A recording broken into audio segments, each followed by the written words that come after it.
Hi, so we are here today having our morning coffee with the wonderful Amy Lynn. Hi, Amy. So great to see you again. Hi, it's so great to see you again as well, Cheryl. Yes. Now, so you are a board certified aesthetic nurse specialist, and you are the founder of Glo and my Glo Academy. You got it, Glo and Glo Academy, a registered nurse by trade, and then also board certified aesthetic nurse specialist. So yeah, aesthetics is my jam. Right. And you're in Pennsylvania. Yes, yes. Right. In a suburb right outside of Philadelphia, not too far. So we're a great central hub and location there, close to New York and also Philadelphia. And it's a nice suburb where we call our aesthetic oasis Glo. Right. And so how long have you been there now? We just celebrated our 8 years. Wow, that's Yeah. amazing. Super established. That's great. Thank you. And what would you say your specialty is? I mean, I'm sure you do all kinds of different procedures, but do you have something that is kind of more your specialty?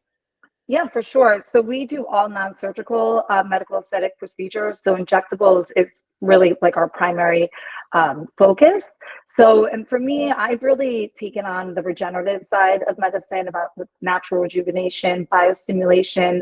I like using a multi-modality approach. So, but with the regenerative medicine really taking on the world right now and patients really being receptive to it, I would say that is definitely one of my core focuses.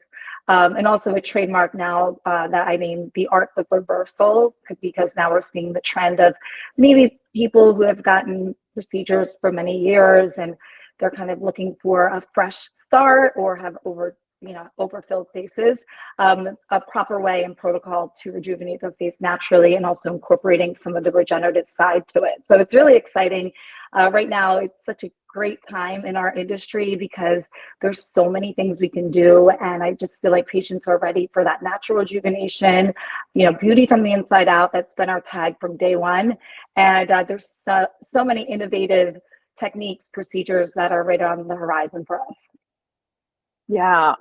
So you're saying that this is becoming a more popular procedure. Or is it because people are just getting overfilled with fillers or just things kind of go wrong? Or, how often do you see that kind of situation?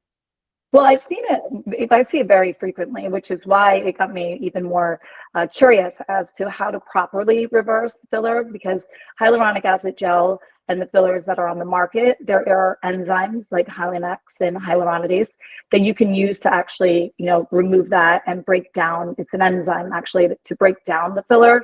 So whether you have a complication, God forbid, but also for undesirable aesthetic outcomes. And the reason why I was so curious as to not only the trends that we're seeing, on social media and everything, but a couple of years ago, I got COVID and I was coming back from a conference in Monaco and all of us got COVID. And I came back and I hadn't done anything as far as filler wise to my face in quite some time, but I had had years of filler to my lips in particular. And when I got back, I started to notice these really lumpy, bumpy, like almost like nodule-like, deeper into my lip area where the pink hits the wet border. And I realized that for a few years, probably, my smile was a little off, but I couldn't quite, put my finger on what was throwing it off. And so I treated my lips as I would a patient if they came to me. And because of that inflammatory response from the COVID virus, I went in and, once I was resolved, I used the enzyme Hylenex and I reduced it down where it was deep and was kind of compromising my muscles actually. And I realized my smile animation came back. And I was thinking, if I'm doing this all day, every day, and I didn't even notice what was going on for quite some time with me, I bet patients also don't necessarily know that this is something that we know more of now. So I gave my lips a break. I decided to not go the filler route. I went and I used my own gel, my plasma called, we call it in the States Easy Gel, which is basically platelet-rich fibrin that we are able to warm and heat and cool down, and it turns into almost like a gel. So it's great for hydrating the skin. It's great for that rejuvenation of the tissues, help with skin laxity, and I really liked it. So I started to kind of go a little bit further with that and working with some of my amazing colleagues like Dr. Kian Remy. He is a a double board certified facial plastic surgeon, also my surgeon. I had my procedures done, rhinoplasty and eyes. And he's an innovator in this space, and one of the first people to really take on PRF and Easy Gel. And I said, there's not really a lot of protocols out there for the reversal aspect. And he's like, this sounds great. And I started to collaborate with him on this to really master these protocols. Because what happens is after you do use the enzyme to break down that gel, it opens up these little microchannels of the skin, because it's ultimately like removing and then also opening up these channels. So it can dehydrate the skin. It can also cause post-migratory issues if you were to go ahead and rejuvenate them too soon afterwards. So migration can happen again. And again, so it's like healing the tissue. And a lot of times patients they're not really that excited to be like, okay, let's take out what I have in there, because they're scared that they're going to be deflated, and also understanding that we are still aging, so your tissue is going to be a little bit more expanding. So this kind of makes the gap a little bit tighter. With if you are going to rejuvenate it, you can immediately in the same session go ahead and use your own body's biostimulator or biofiller, what we call the Easy Gel, to go ahead and heal the skin, also provide some volume and overall better tissue perfusion and integration. Right. So what you're saying then is if you're going in there and removing the excess product or the product that's causing the problem, but you're still able to go in right away to create some level of fullness, but it's not quite. Is it really like a filler, or it's kind of an alternative to a filler? So it can go in conjunction with, but when you're removing the filler using the enzyme, you don't want to go ahead and right away put in a hyaluronic acid right away. You want to let it resolve, because there is some, subsequent like removal of that, and then you're just going to have like filler like kind of spreading all over the place potentially. So this is using your own body's mechanism. So there isn't any additives to it. The unique part of the PRF, so that's when you draw your blood, we put in a centrifuge and it removes, separates the red blood cells from the plasma and platelets in our blood, which contains growth factors as well. And then when we heat it, it actually stimulates its own albumin, your own blood's albumin, to give it that protein. So then it turns into a gel. So we're not adding anything to it. It's 1000% your own element. And that's what we call it, a biofiller, or your own body's, filler. But it's not a hyaluronic acid gel. So you're able to have that tissue replenishment, that hydration, the healing of the tissue, and then you reevaluate it. And that's not to say that you'll never have filler in there again, but a lot of times just making those protocols a little bit longer duration and providing your body to heal itself ultimately.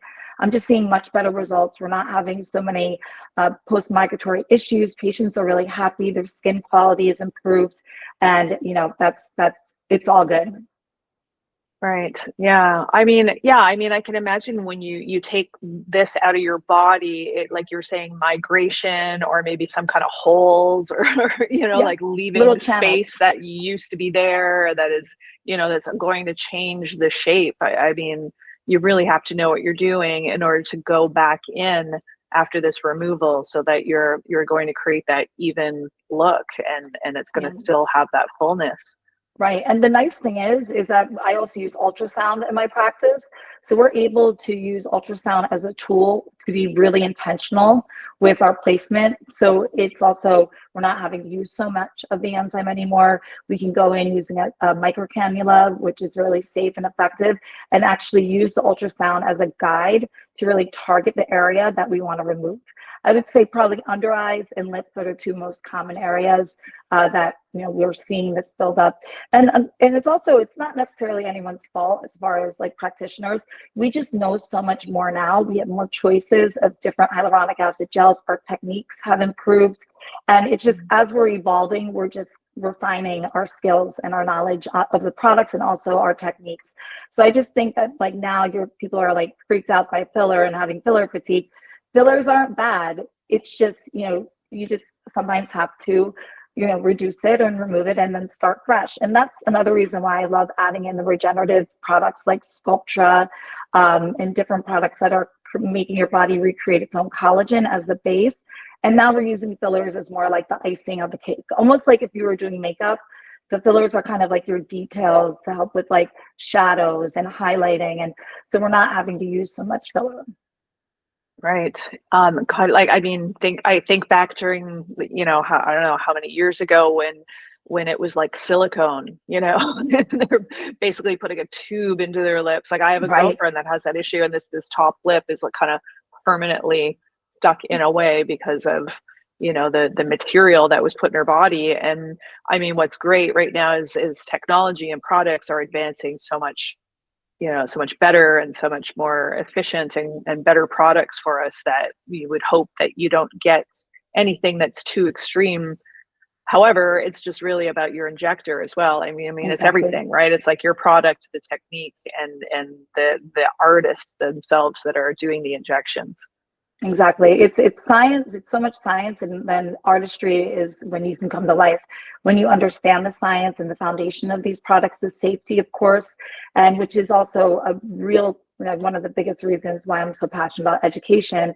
Thus, having Glo Academy, and I like to travel all over the world, gaining, training other providers and sharing my knowledge. That's how we met. I was in Toronto for the conference, and you were my glam girl, obviously. And I was there for a big conference, and I was educating and, collaborating with other of my esteemed colleagues. And that's how you really grow. So safety is key. Trusting your provider, building a strong relationship with your provider so they understand your goals, and making sure that you're able to work together and make this more of a collaborative relationship and not so much of a cookie cutter type of approach. Yeah, and this is why it's so important for the consumer to be well read or educated or understand the procedures, in order to ask the right questions.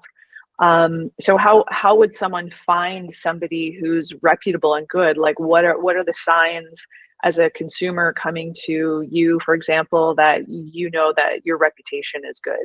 Sure. Well, it's great now because I feel like patients are so much more educated than they were in years past. So there's a lot of resources. So it can be a blessing and a curse because some of the information out there, whether it's on social media, some is correct and some is an opinion, right? And some is Mhm. not necessarily true at all. So making sure that you do your homework, looking up, their credentialing, obviously setting up a consult, making sure that the provider spends the time in that initial consultation, I think is really key.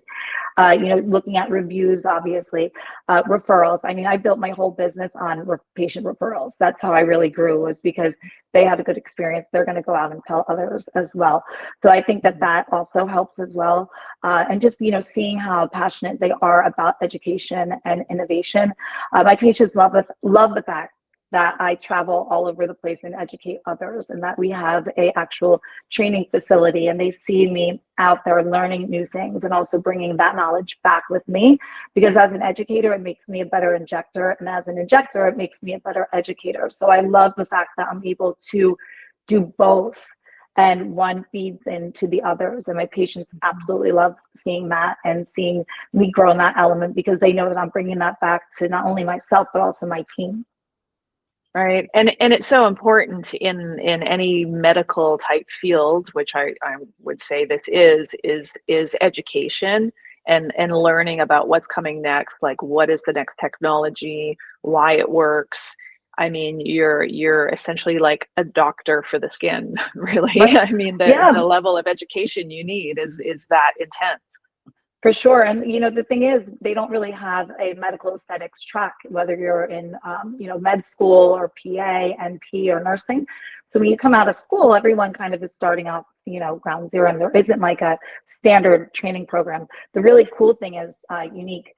One of the unique things, but our academy at Glo Academy, we were actually the first in the country to be approved as an accredited co-op for Drexel University. So we now have pre-med students, MPs, PAs, and nursing students that come in that are actually, it's approved for they do trimesters, so as they're working co-op. So that's really exciting, not only for myself and our academy, but I think that just across the board now, it's finally getting the respect that it deserves, and we're going to see more of this. So I'm really proud of my team and I, that we were able to get this approved and kind of make a really big trailblazing impact on education and medical aesthetics for the country. Yeah, congrats. Thank That's you. really an accomplishment. Thank you very much. And from there, it's really been amazing because then we've had other, students who have come, and it's like this great mentorship program that we have and we've developed. And it's amazing to have so many like-minded, energetic, enthusiastic who are completely, dedicated to their education, and we're able to mentor them and see them grow. Yeah.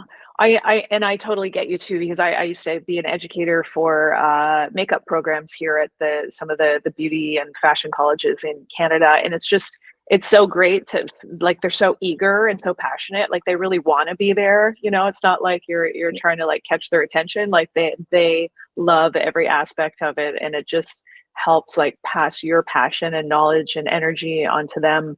Um, so is it still a very popular profession? Like, are we, in the hair industry, we're kind of losing sort of new entries into the industry. I feel like medi spa and medical aesthetics I feel like it just keeps growing. I feel like it keeps getting Yeah. bigger. Definitely. So many people want in. I've been now injecting. I was an ER trauma nurse for the first part of my nursing career for over a decade. And then I transitioned 10 years ago into medical aesthetics. And back then, we didn't have nearly as many resources. So I had to kind of like find my resources, and I didn't have a strong mentor in the beginning. And then fortunately enough, I, was asked to be a national trainer for Galderma a couple years after injecting, after I opened up Galderma, but Galderma, the creator of Wrestling and Sculptra and Disport. And they asked me to be a national trainer. And from there, I was like put in this great like group of amazingly talented from all different medical backgrounds trainers. And I'm like, this is great. I didn't feel like I was, a lone fish swimming alone anymore. And that's another reason why I'm so passionate about mentorship, because there isn't really, something that says that this is exactly what you need to do. So I'm able to kind of like help guide others and provide these experiences for them, and also mentorship opportunities. But I do think that like somewhere down the line, I mean, I'm already seeing with the co-op being approved, and then, other, opportunities popping up for me personally, that we're not that far off, that hopefully not in the near future, there will be some sort of like non-surgical medical aesthetics track, because it's very, very popular. And the US right now, 85% of medical aesthetic providers are actually non-physician.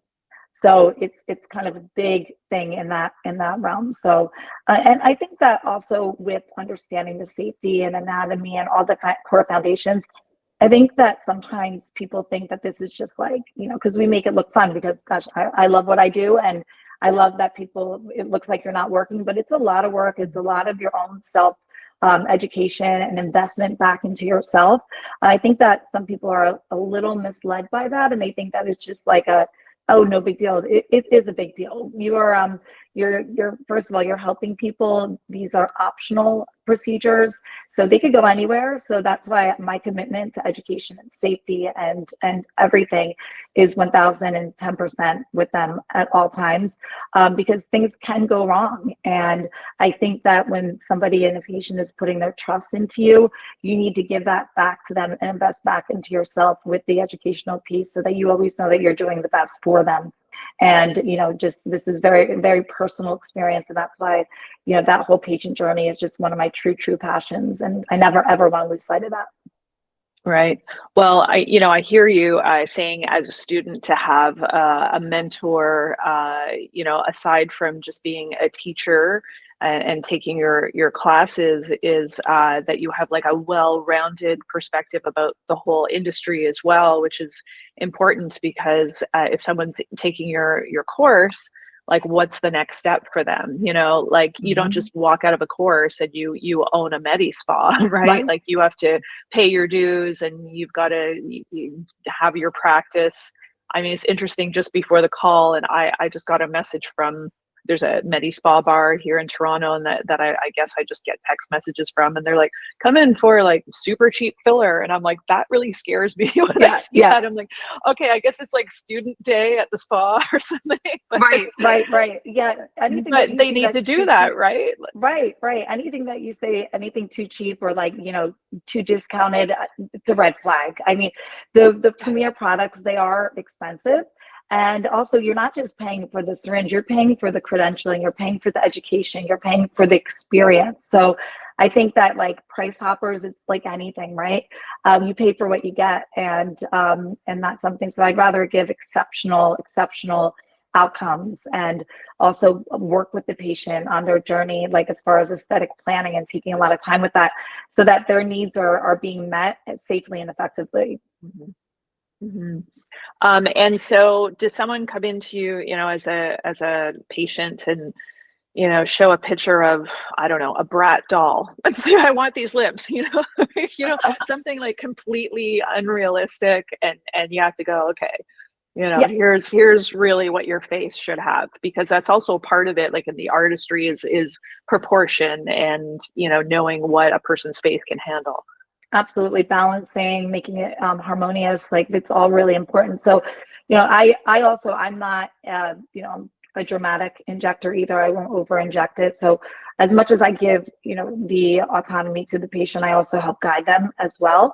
And if someone comes in and has unrealistic expectations or something that just looks like their personal anatomy could not tolerate, um even though you do customize it, certain people can carry a fuller look, and that's like kind of their look. But it also goes back to what their foundation, their natural, like anatomical positioning is like with at baseline. So there's an art to also refusal, right? And Yes. it's like a dance, because you also never want to make someone feel uncomfortable or make them feel intimidated whatsoever. So I think what my patients love about me is that I really dive into the educational piece of it. I give them a lot of knowledge. So I just explain to them that, maybe their lips, don't have that ability, and we can build to a point that it looks really good on them, and that we're not necessarily just trying to enhance one feature. We're trying to make the whole face look balanced and harmonious, because we don't want one feature overpowering the rest of the face. So if somebody really has like a weaker chin and they want lips that are like kind of exaggerated, we want to also make sure that we're balancing out the lower third to the top third. So that's where I think just like explaining it to the patient, they rarely if ever get offended once I kind of go into the reason why. But it is also kind of nice to know if a patient does bring in an inspiration picture, kind of like where their head's at, and then I can kind of explain to them that no two lips are the same. Lip prints, just like a thumbprints, are unique. And then also, so is the shape, so is the rest of your even dental positioning. And, that's really important. Bone loss, and kind of explaining what the natural aging process is, and what causes different changes in the face. I think patients really appreciate that. Then they kind of have a little bit more realistic expectations. But I find that like that overdone, overdeveloped, even in the past 5 years, people are really kind of veering away from it, and they're understanding now that they just want to look like the best versions of themselves, refreshed, feeling like they had a great night's sleep, and feel like younger and youthful. And I think that's really great. I love it, even across the board, even in the US. I've seen the trend really going more towards that side, which again is why I'm so passionate about the regenerative side of medical aesthetics. Yeah. Well, that is good news, really. I mean, who wants to look like a cartoon character, right? Right, You right, want to exactly. look like you said, like regenerated, refreshed. If you get something done, you want people to kind of look at you and go, you look well rested," or like you Exactly. can't quite figure it out, right? Not like, Absolutely. wow, you just did like your lips or whatever it is, right? Like Yeah. it's the first thing that walks into the room is Uh, that feature instead a- of, seeing the Absolutely. holistic look. Absolutely. Yeah. And that's whether you're getting like, plastic surgery or any of these non-surgical. I mean, my surgeon, Dr. Keon Creamy, like I have my rhinoplasty and upper eyelids, and I still look like me. I go back and I'm Right. like, oh my gosh, like, wow. But even now, people don't really, they think I look better, but they don't know exactly what it is. And Why? that it's, Yeah. same thing goes as like, if I went in and said I want like a pinup little nose, that wouldn't look right on my face. Like it's just, it would be too small because I have a longer face. So just again, going back to proportions and understanding, what's going on underneath is really important. And that's how I address my patients as well. For sure. And that for sure is a part of your course that you teach your students. Yes. There's obviously different aspects of the industry, but that is a really important one because it starts with the consultation and the expectations. Because that's the part you also don't want is to disappoint or offer unrealistic expectations, or maybe it's how you talk to your patient that you're not on the same page and you don't quite understand each other. So like that initial part is so crucial because Right. it's a lot of money that you're investing in your Absolutely. face, and it's not fun to be frozen and injected. It's like, Exactly. no one It's says I all love that, like. exactly. Well, it's a trust thing too. So you want to make sure that it's a fit for both people, because it's almost like you're dating, right? Right. So that Yeah. person, like, consultation is like the first date. And it's kind of like, I want to also make sure that I'm a good fit for them and vice versa. So it is really like important to like spend that time. So I would advise anybody who is like considering any of these procedures and looking around, if you're rushed through your consultation, expect to be rushed thereafter. And this is something that shouldn't be rushed. And it should be something that that you're being heard and you're both empowered to kind of go on this together. And I'm not the type of injector that wants to inject 100 people a day. That's not my jam. I'd rather make sure that I invest the time up front and continue on in my commitment to them, and then develop a really great aesthetic plan, always working towards the way of maintenance. So I usually say like that first year, you're going to see me the most. After that, the goal is to kind of work on a maintenance plan. And patients love the fact that I'm very transparent about that.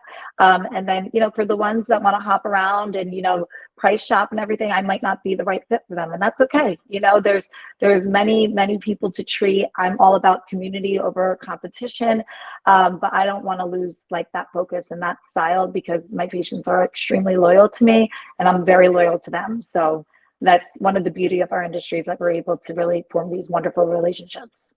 Yeah, and you're saying about the follow-up. I feel that's so important too, because sure, you can give somebody whatever that procedure is, but then if you just like disappear and they've got questions, or even if they didn't have questions and you're just there to say, hey, how did it go? Like, do you have any questions? Like just that little extra service is just like showing how you're that much more professional. Right. And Yeah. that's really important. Very important, very important. Yeah, the patient journey. That's why we do aesthetic planning. So they actually get like a email sent to them afterwards, going over everything that we talked about, because it's a lot of information all at once. So Right.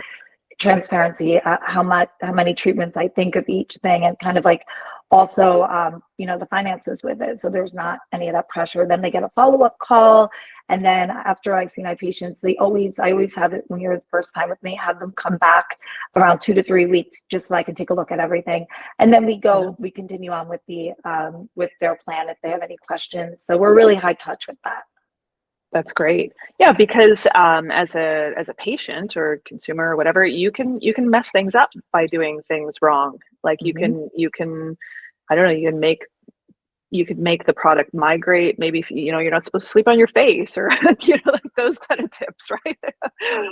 Sleep on your back for the first week, or whatever those tips might be. Like they're really important. Yeah, like pre and post care is like with our follow-up, they get like everything right now, and then we go back into it too, as far as how to like prep their body ahead of time, and then afterwards how to manage that. And yeah, and those little things that you think are like, okay, is this really working? It really does work a lot. So the more compliant Yeah. everyone is, the better. The better the results.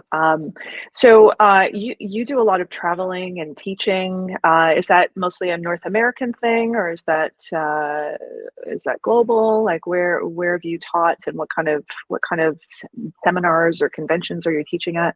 Yeah, I teach all over the U.S. I spend a lot of time out on the West Coast.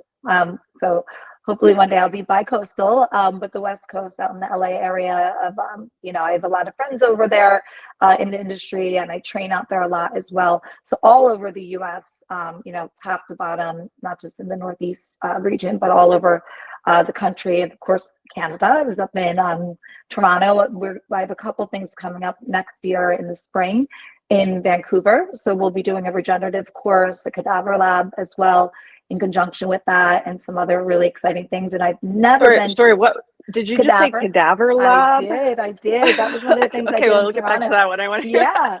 that. So we run cadaver labs at my my academy, but also we go all over the place to also train others as well. So the useful part with everything is really held with a lot of integrity. We work with a great company and a great dissector and everything that has a lot of, it's all done in very well thought out, and with integrity for the specimens, of course.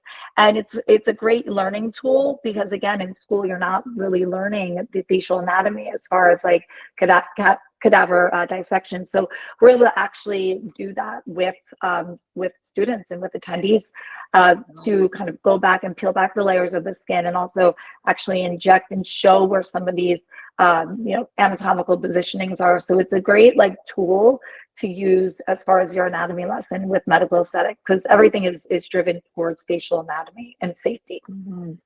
Wow. I think back to high school science class. I think we had to dissect a frog or something. Yeah. And I was not good with that. Like, I knew I would never be a doctor. They're like, man, human heads might, but when you're using it as science, and also, we are in the medical profession, and it really is a great tool. And I advise any providers to at least take one cadaver class a year, because you learn something each and every time. Mm-hmm, mm-hmm. Yeah, it'd be interesting if they would come out with some sort of fake human head that would have all of the tissue and everything. I mean, I'm surprised it doesn't already exist, because they have the mannequin hands that you can do nails on, which are not as, as intricate, of course, as a cadaver head. But right. Yeah, you'd wonder why they wouldn't come up with something, something for teaching possibilities. Yeah, they do.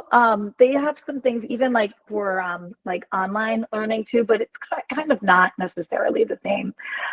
So, and then if you're using something that's more plastic or synthetic, it's just a little different. And yes, living tissue is very different than cadaver tissue, but it is kind of the closest thing to the realistic, actually understanding that, and especially whether you're super advanced or brand new. I think it's, when we're injecting, unless you have ultrasound and out there and a lot of knowledge, you're kind of taking your needle and you're putting in, you don't know what's going on underneath it. So that's why I advise to definitely take a cadaver lab and get that knowledge. And it really does help you apply it. And the more experience you get, the more humble of an injector you get as well, because you always take on some sort of learning opportunity at these things and realize what's worth it and kind of maybe what's not. Yeah. Well, I mean, your knowledge is just so extensive. It's really impressive what you've accomplished and what you've done. I love your videos. I watch your reels on your Instagram, and it just looks like a load of fun to work with you. It looks like your team is just really happy, and it's just good energy all around. It looks like a lot of fun. Thank you. I love my squad. I couldn't do all this without the love and support of my squad, my leadership, my other providers, my clinical coordinators. We just have a great group, and we work really hard, but we have a lot of fun doing it. And it's a happy place. I always say it's always sunny in Glo Derma. So, when patients come in, you have no idea what they might have gone through or what they're going through, and we're there to provide them with a safe place that they're able to be themselves and leave, a little brighter and feeling more confident. Yeah, no, I appreciate that you said that too, because as much as it is a very physical business, it's a very emotional business too. And like you said, the reasons why someone might be there, it could be anything, right? It's all about self-confidence, because in the end, as beauty professionals, we are about giving confidence to our customers, right? And to be able to give them the expectations they want, and then the confidence that they will leave our chairs being happy and feeling better about themselves. Exactly. And then that energy can take on to other people and hopefully provide that propeller and domino effect to bring out more positive energy to others. And it's much more than just on the exterior. It's so much about like what's the inside is too. So it's kind of, I love the fact that we're able to do both, right? And it's that those are my favorite stories, when you meet somebody, you don't realize what they're going on with their life, and then few appointments later, they tell us like what kind of headspace they're in that day that they came in, or what they're going through personally. And they are like so grateful that, just one little step of like making an appointment, and just not only they're happy with their results, but they're happy with the experience, and they felt a little just more confident, which led them to make choices that were positive for them. And then like other people are affected by that positive energy. So it's so much more than just injections and just, exterior beauty. It's really a holistic approach. And that's why I love what I do so much. Yeah, I agree totally, and myself as well. And just being a makeup artist all these years, it's like it makes me happy to make somebody else happy. Absolutely. And just hear all about them and their story and what they're going through and their life. And you always tend to make some kind of a connection with your customers and patients. I just feel like that just becomes, you're so intimate and so in their face, literally in their face. Yeah. Right. Absolutely. It's an energy exchange. And as much as my Mm. patients thank me for helping them, they have no idea how much they help me as well. So it's a great exchange of energy, and we're there for them. I love it. I love it so much. Well, again, I want to say I'm super impressed by you, from all your accomplishments and all the wonderful things that you do, and your knowledge, and what you've created with the Glo Derma and the Academy. And I'm gonna watch you and see what you're up to next, and see where you're traveling next. And I really appreciate our time together today. Well, I appreciate you. And like I said, we said before the call started that nothing's coincidental. So I'm so glad that I met you. I'm so glad that you were able to make me feel confident during the Canadian Expo conference, and we're able to just, connect on this. And also, I'm very proud of you for everything that you've done. I think you're creating a great platform for beauty, and I'm really grateful to be a part of it. So thank you. Thank you too. Thank you too, my fellow Gemini. Yes, Gemini twins. I mean, instant match. Love it. Okay, love it. So we will be in touch soon. But again, thank you so much. And I wish you all the best with everything that's on your plate these days. Thank you. We'll be in touch. I can't wait to come back to Toronto. It's becoming like one of my favorite cities ever. So, and it's only hop, skip, and a jump away. It's an hour flight. Right. Just don't come when it's a marathon, okay? Yeah, I won't come when it's a marathon. I won't come when it's cold. So we're looking at like, spring, summer, fall. Yeah. Okay, that's good. Easy. Just one season I won't come, and when there's a marathon. But either way, Toronto's amazing. I love it there. Absolutely love it, and it's so close. So yeah, easy. Good. Okay. Well, we'll be in touch, and we'll hope to see you soon. Sounds good. Thank you so much, Cheryl. Have a good rest of your day. Okay, thank you. Bye. Bye.